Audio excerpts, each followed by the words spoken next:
Hello again, welcome to The Boundary Line, the first episode officially as champions. It's a champions special after the Roughyeds clinched the Betfred League One title away at Keighley Cougars on Sunday. 2 big games to go, we'll come on to that as well in due course, with our chairman Bill Quinn and our title-winning head coach Sean Long. Great to see you both in bright sunshine. We hope that lasts for the next 20 minutes or so. We're midweek, so let's find out first of all how you're both feeling. You've had a few days for it to sink in. What are you thinking? What are you feeling, Sean, at the moment? Oh yeah, really happy, really proud of the players. Bit of relief in there as well. You know, we've come on a journey since November, and for the lads to keep the standards high and to go to Keighley and get the win. I think full credit to the players. They've been outstanding this year. I'm really proud. A lot of relief. You actually said to me on Sunday you were relieved, but there must be pride in there as well. Oh yeah, pride. Pride for the jersey, pride for the town, pride for the fans, and the boys have really bought into what we wanted to achieve. And as you said in your dressing room address, which you can see by the way across our social channels, because we put the little microphone on Sean and he swore his way through the piece. but you said your bit. But the key thing you said was about, yes, hard work starts now, we'll get on to that, but hard work is the DNA of Oldham, the town, the club, and your team. It's the hard work that's achieved this. Oh, 100%. Hard work beats talent every day of the week, and luckily we've got a talented team. Bill, Mike, myself have put a great team together, but our DNA as a club and the town is that we're grafters. We work hard for each other, and that's been our story throughout our journey throughout the year. How have the last few days been for you, Mr. Chairman? Very good, really. I mean, it's strange, really, but there's been congratulations from far and wide, which is pleasing, and. Yeah, I mean, relief. I think that's the word that everyone's using at this moment in time. Relief. I mean, we set out, our stall, me and Mike, we sat there, we worked through things, we talked about things, talked about the manager that we wanted to bring in, the type of person, we talked about the players, we talked about everything that we wanted, and we feel that we got that. We feel that we've achieved that, if you know what I mean, and more as well on top of that. So, yeah, we're in a very fortunate position to have been able to do that and reach where we wanted to at this stage. And when you and Mike sat down to talk about the manager you wanted, was he not available? He wasn't actually. Truthfully, he wasn't. If you want to actually, because we remember interviewing. Don't be throwing me under the bus here. Don't be throwing me under the bus. We remember interviewing this particular chap, and he went off to help one of his pals. Yeah. But thank God he came back, and we got the right fella at the end of the day. Yeah. I'll take that. I'll take that. Man. I am actually especially pleased for this guy, having worked with you, Sean, previously at Featherstone, where you had a near miss and you didn't do a great deal wrong, but I think they got rid of you when you were 8 points clear at the top or something. So if anyone deserves success, I would say, and this is just my opinion as a head coach, it's you. Yeah, I've been coaching for a long time now, George, since 2012, and I've had success, as an assistant with clubs like St Helens and Leeds, etc. But I felt it was time to be an head coach, and my time at Featherstone was great. And then it ended up what it was, it parted ways, but I always knew that I wanted to be an head coach, and when Bill came and Mike and asked me, I jumped straight away. Obviously they spoke about the vision and where they wanted to get Oldham back on the map and the town, and the club. It's a rugby, it's full of rugby history behind it, and I wanted to be part of that. So yeah, I'm relieved as well, because there's a lot of hard work gone into this, with behind the scenes, with the staff and the players, and we finally got there with 2 games to go. Can I ask, Bill, how you were on Sunday? Such a big game. We were trying to play it down, just a normal game. Everyone knew it wasn't a normal game because the opportunity there was so big. And the players are out there, they can do something about it. Sean can do something about it from the touchline. You can't do anything. You've got to sit there with us lot and hope that it goes okay. Well, my partner said to me, I'm not coming because I don't know if I can stand the nervous energy. She said, and then there was about 10 people round me, and I just said, you all just sit over there and just leave me sort of here on my own. And I sat there and I was watching and I was thinking, and it got to the last 14 minutes and I'm thinking, right, we just need another few more minutes now, and then there's no way. And then I think it was 8 minutes something, they scored the try. And I thought, oh, hold on a minute. Right, we need to get to about 6 now. And I was counting it down. So that's how nervous it was. And I was very, very quiet, which isn't like me. And basically I was just sort of wishing it on, come on. And I wanted it really, you know, I mean, the players and everybody connected with the club. I don't care who you are, how small a part you play, everybody's just been as important. And the players that weren't playing on the day or that don't play on certain days, that doesn't mean anything, because they're a team, and without them and without them training and without everything that everyone puts in, it just doesn't work, and you don't get to where we got to on Sunday. So I was pleased for them, but most of all, I mean, I was stood in that main stand, and to actually hear the fans, it was unbelievable, the noise. Yeah. And I was here in 2007, and I just felt that there's so many fans that have been coming to this club and watching this club and supporting this club and putting their hard-earned money into this club for so long, and knowing how it's been for the last 20 odd years. I was so happy for them. I was like, wow, this is just brilliant. This is, you know, I could hear them and I could just see the excitement on their faces. I mean, honestly, when I was walking across the pitch, I was like nearly in tears thinking about them, looking at them, you know what I mean?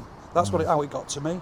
It was an incredible special moment, and you're absolutely bang right. That's what it's all about. We talk about playing squad and, you know, what we do behind the scenes, what we guys do media-wise, what you do from the very top of the club. Ultimately, without that kind of fan base, it doesn't matter, does it? No. Because that's what we're all about, and that really struck me as well. You know, walking across the pitch, and it was like, this is incredible, and this is what, when you and Mike first sat down, this is what you must have been hoping for, seeing and hearing that kind of thing. People re-engaging, reconnecting with the team that Sean has put together that plays such terrific rugby. Reconnecting with the club and reconnecting as a community and being part of and enjoying this success together. Well, it was a bit easy for me because I was here in 2007 and just into 2010. So I'd met a lot of the fan base then that we had at the time, and I think we'd even built it up. I think one of the sort of records this season that we broke crowd-wise goes back to 2008. So we'd sort of, at that time, I'd felt that we'd built it up, we brought in good players and everything else, and we were going for it. And unfortunately, we lost the grand final every year while I was here, so I've never tasted that success.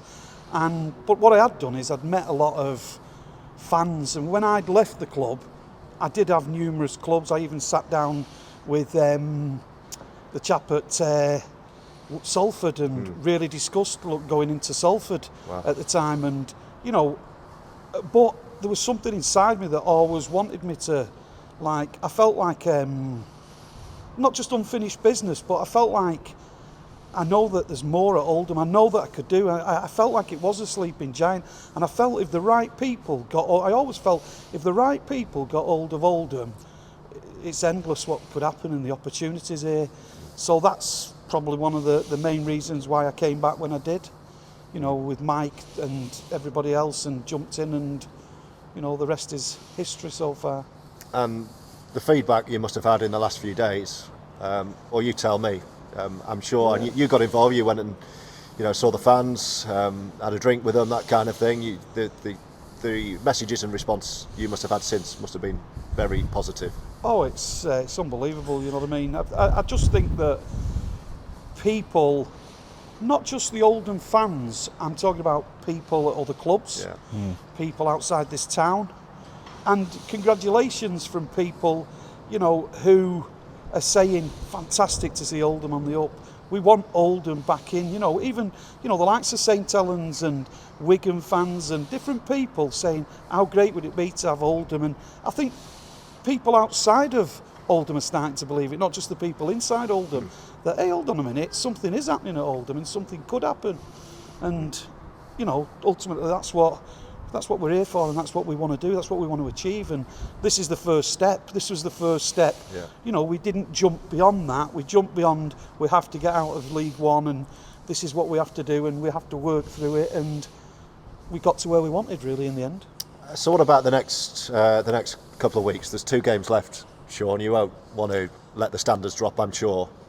So how, from a head coach's point of view, does the next fortnight, the remainder of the season look? With 2 big games here, we want as big a crowd as possible. We'll come back to that in a second. But we've got Cornwall here, an early kick-off, by the way, at 1 o'clock on Sunday, and then Workington for the big one, the party game, the trophy lift on Sunday. From your job perspective, what are you looking at for these next 2 games? Just spoke about it before, our standards, not laying on drop. Whoever comes into the squad, which Bill touched on before, everyone's played a part in the getting us over the line this year, from 1 to 30. And I said that would be the case straight off the bat, that we'd all play a part in getting us promoted, and they certainly have. So we want to give lads a run and a game who have not played much. I think it's well deserved. Some lads might need a bit of a rest after a bruising game against Keighley, and then going forward we want to put on a good show for our fans and finish off on a high. Yeah, we've won the league now, but we've got 2 more games at home in front of a massive crowd. We want to play a good brand of rugby. We want to showcase our style of rugby, what we've been practicing all pre-season and season, and hopefully they'll come down and they'll see the lads enjoying themselves, because we've done it now. But just keeping that steel mentality of defence, which I'm massive on. Yeah, it's your chance, your last chance, 2 last chances to see the heroes who have brought this league title to Oldham, the first league title since 2015. Cornwall, a 1 o'clock kick-off on Sunday, and then Workington, 3 o'clock, where Oldham will be rewarded and awarded the trophy. What are you hoping from Bill from these next 2 games here at Boundary Park? Well, I think the pressure's off the fans as well a little bit, if you think about it. You know what I mean? We've done it, we're the champions, so I want them to come and enjoy it. I want them to come now and just really have a good time against Cornwall and get behind the lads as well. You know what I mean? Although we've won it, it's not over. We've still got 2 games, and as Sean says, we all maintain as high a standards as we possibly can, and I want the fans to come and see that, and then I want them to come and, I want them to see their team get the trophy. I want them to have a great time. We're trying to do the best we can for the Workington game. We want as many people as possible. There's some more ideas. I want this stadium to be filled. I want the boys to come out, and I'm a rugby fan, and the off-season to me sometimes feels like it's too long, and you're itching to get going again. Yeah. And I know I'll be itching even more for next season, because it's another massive challenge, isn't it? You know what I mean? You're hearing everything about the championship, and I just love it, because you know what I mean? It's like, bring it on, come on. That's just me. Bring it on, come on. Yeah. We'll go again. You know what I mean? And that's the way we are. Some big dates to look forward to. We don't want to get too ahead of ourselves, with the likes of Bradford, Toulouse perhaps, Featherstone, York. So some really appetising fixtures. We've got these 2 games first against Cornwall and Workington, and it's about saying thank you from the players to the fans, but also vice versa, the chance for the fans to come and thank the guys who brought this trophy home. Yeah, for sure, and I'm sure they will. Like I said, we want to thank the fans for travelling up and down the country as they have been doing. That crowd at Keighley was unbelievable. So we got all the lads down at the end, and they sang a song in front of the fans, and that will be a special moment for me for as long as I live. That were really special. But like I say, it's not finished yet. We want to finish off on a high, win our next 2 games, and make sure the fans go home really happy, and then itching for when the season comes again next season in the championship. So yeah. If you've still not been back to Boundary Park, where on earth have you been? But you've got 80 minutes of very entertaining rugby league from Sean's side, but there's far more than that as well. We've got live entertainment from a dance troupe. We've got live music from our resident band. The Boundary Park is in the fan bar just in there. We've got Rory, our mascot, greeting fans as well. The players will be in there for photos and a little bit of a sing-song perhaps as well with the new club anthem. And I've had a whisper that Chairman and Managing Director might be joining me in the fan bar this coming Sunday for a little interview and to say hello to the fans. Is that all right? We'll give it a go. Might even have a bit of a song, you never know. Oh, blimey, well, not sure I've signed that one off yet. But we're really looking forward to the next 2 weeks, and we hope we can share it with you. And then, guys, then the hard work starts, really. It might be a little bit of a rest, but I know you've been working hard already last few months getting the squad as you want it to be for next year. So there'll be that going on as well. They'll be getting a championship ready squad, Sean. Yeah, to have an yeah, and we will want to sign the right people what fit into our DNA as a club. We don't want players coming, just for the, just for the wages or whatever. We want them to come to experience the journey what we're on, and most of that we're ticking the right boxes. The players what we're bringing in.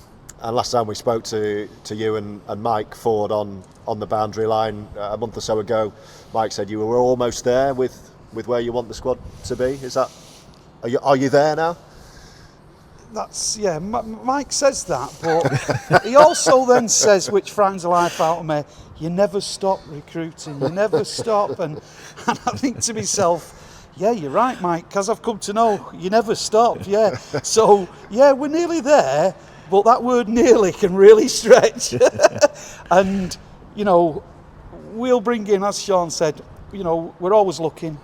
But what I would say is that the team this year, and obviously we get to mix with them, we get to see them all the time and everything else, but they've just been, the young guys, and they go to work, and especially in the winter time, and that commitment to turn up to training and all kinds of weathers, and to do everything they do, and the desire they've got, and most of all how professional they are. And there's not one of them that you could say to yourself that realistically you just wouldn't be proud of.